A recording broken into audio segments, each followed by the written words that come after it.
নমস্কার বন্ধুরা, Prius cooking হাবে সবাইকে স্বাগত জানাই। আজকে নিয়ে চলে এসেছি মাটন কিমার রেসিপি। মাটন কিমার এই রেসিপিটা থাকলে রুটি কিন্তু একটু বেশি করেই করতে হবে। শুধু রুটি না, ভাত, রুটি, লুচি কিংবা পরোটা সবের সঙ্গে কিন্তু খেতে এই মাটন কিমার রেসিপিটা দুর্দান্ত লাগে। তো চলুন শুরু করা যাক আজকের রেসিপি। এখানে আমি একটা কড়াই চাপিয়ে দিলাম আর কড়াইয়ের মধ্যে দিয়ে দিচ্ছি আমি 3 চামচ মতো সর্ষের তেল। আজকের রেসিপিটা সম্পূর্ণটাই আমি সর্ষের তেলেই করব আর এই তেলেই কিন্তু পুরোটা আমার রান্না হয়ে যাবে। তো তেলের মধ্যে দিয়ে দিচ্ছি খুব সামান্য একটু হলুদ গুঁড়ো। আমি আজকের মাটন কিমাতে কিন্তু আলুর ব্যবহার করেছি। আমি এখানে দুটো বড় সাইজের আলুকে 6 টুকরো করে কেটে নিয়েছি। তো আমি এখানে দেখুন আলুগুলোকে দিয়ে দিলাম। আলুগুলোকে দিয়ে ভালো করে একটু ভেজে নিতে হবে। একটু সময় নিয়ে আলুটাকে একটু লালচে কালার করে ভেজে ব্যবহার করলে কিন্তু খেতে ভীষণ ভালো লাগে।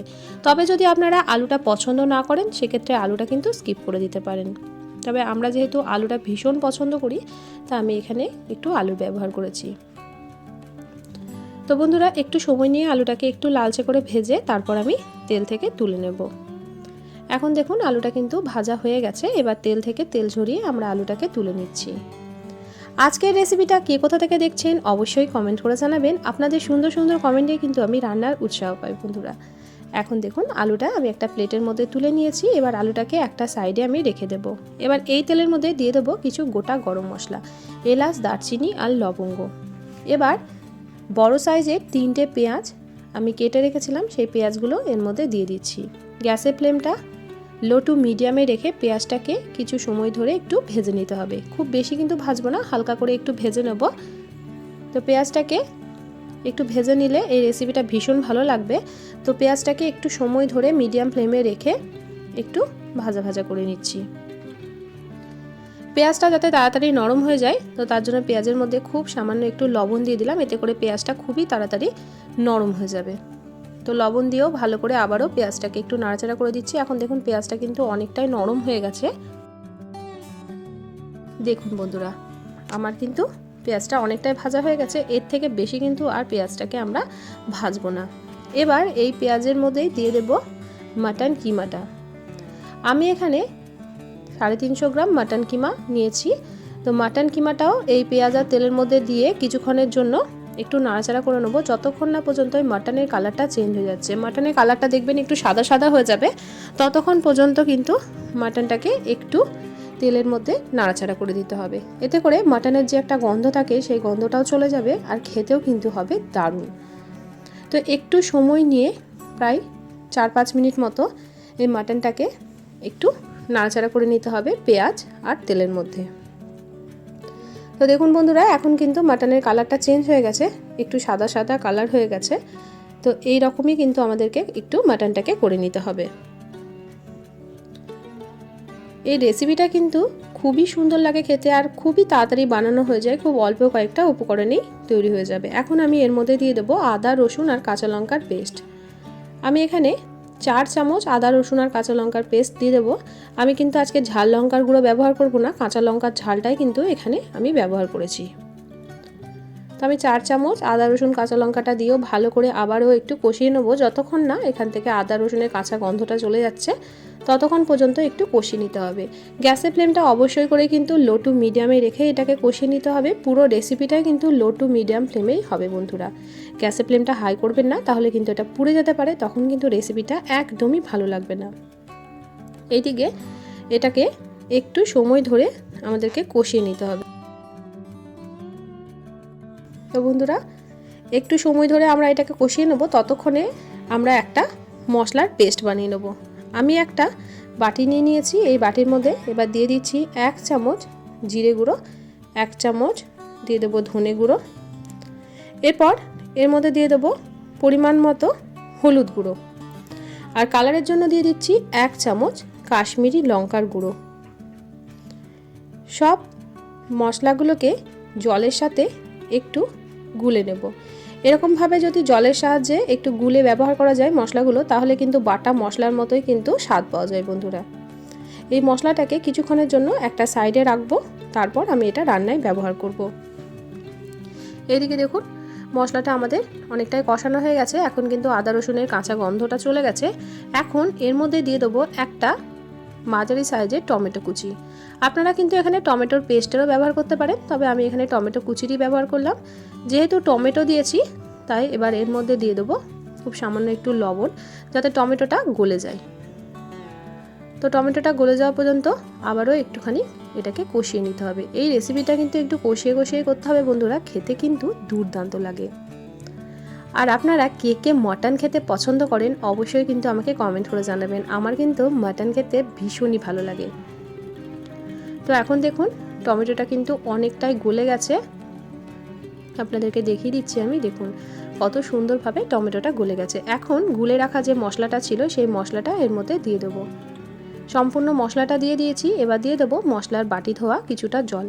আবারও এই মশলাটা দিয়ে বেশ কিছুক্ষণের জন্য আমাদেরকে কষিয়ে নিতে হবে। গ্যাসের ফ্লেমটা একদম লো টু মিডিয়ামে রেখে আবারও এই মশলাটা দিয়ে একটু কষিয়ে নেব বন্ধুরা। কষাতে কষাতে দেখবেন ওপর থেকে খুব সুন্দরভাবে তেল ছেড়ে দেবে। আমি কিন্তু রান্নায় তেজপাতা দিতে ভুলে গেছিলাম, যেটা আমাকে প্রথমেই দিতে হতো, তো তেজপাতাটা আমি পরে দিয়ে দিলাম। তো আপনারা গোটা গরম মশলাটা যখন দেবেন তখনই কিন্তু তেজপাতাটা এখানে অ্যাড করে দেবেন। এবার এটাকে ঢাকা দিয়ে 5 মিনিট মতো একটু লো ফ্লেমে রান্না করে নেব।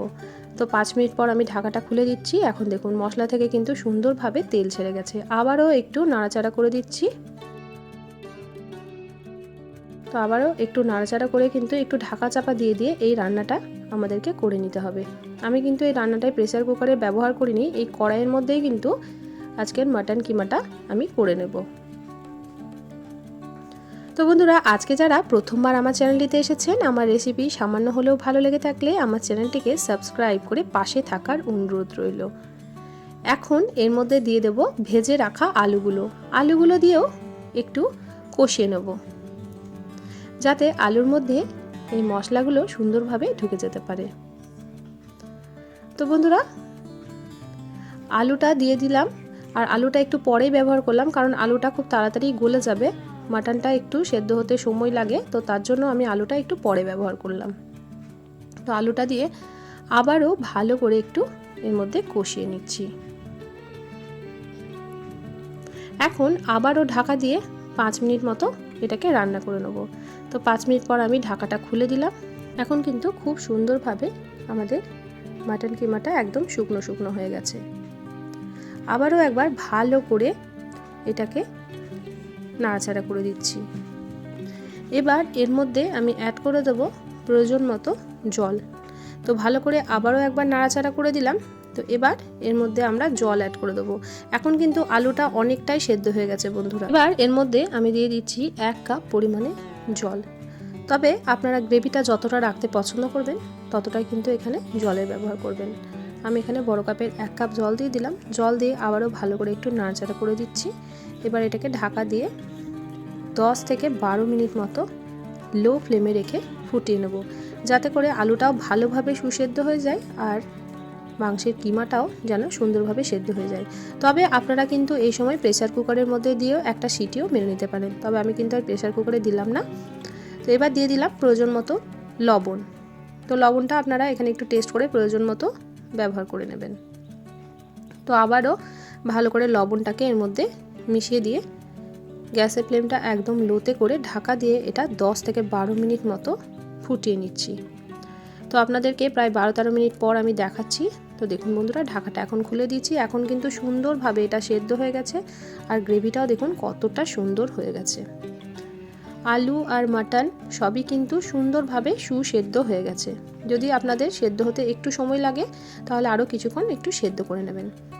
ওপর থেকে দিয়ে দিচ্ছি কিছুটা শাহি গরম মশলা আর একদম শেষে অ্যাড করে দিচ্ছি কিছুটা কাসুরি মেথি। কাসুরি মেথির ফ্লেভারটা আমার ভীষণ ভালো লাগে, তাই আমি অল্প একটু ড্রাই রোস্ট করা কাসুরি মেথি দিলাম। এর পরিবর্তে আপনারা কিন্তু ধনেপাতা কুচিও ব্যবহার করতে পারেন, আবার কোনো কিছু না দিলেও কিন্তু খেতে ভীষণ ভালো লাগবে। কাসুরি মেথিটা আর গরম মশলাটা ভালো করে এর মধ্যে একটু মিশিয়ে দিলাম। গ্যাসের ফ্লেমটা এবার আমি বন্ধ করে দেবো। গ্যাসের ফ্লেমটা বন্ধ করে কিছুক্ষণ স্ট্যান্ডিং টাইমে রেখে তারপর আমি এটাকে গরম গরম পরিবেশন করব। আমি এটা গরম গরম রুটির সাথে পরিবেশন করেছিলাম বন্ধুরা, খেতে কিন্তু দুর্দান্ত হয়েছিল। তো বন্ধুরা, আজকের রেসিপি কেমন লাগলো অবশ্যই আমাকে কমেন্ট করে জানাবেন। রেসিপি ভালো লাগলে প্রিয়জনদের সঙ্গে শেয়ার করতে কিন্তু ভুলবেন না। আমার চ্যানেলে নতুন বন্ধু হয়ে থাকলে চ্যানেলটিকে সাবস্ক্রাইব করে পাশে থাকার অনুরোধ রইল।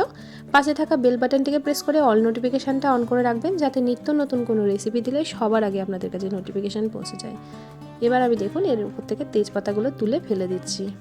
আর এর গ্রেভিটা দেখুন কতটা লোভনীয় হয়েছে। আজকের মতো আসি, দেখা হবে অন্য দিন অন্য একটা রেসিপির সাথে। সবাই ভালো থাকবেন, সুস্থ থাকবেন, সাবধানে থাকবেন। রেসিপিটি দেখার জন্য সকলকে অসংখ্য ধন্যবাদ।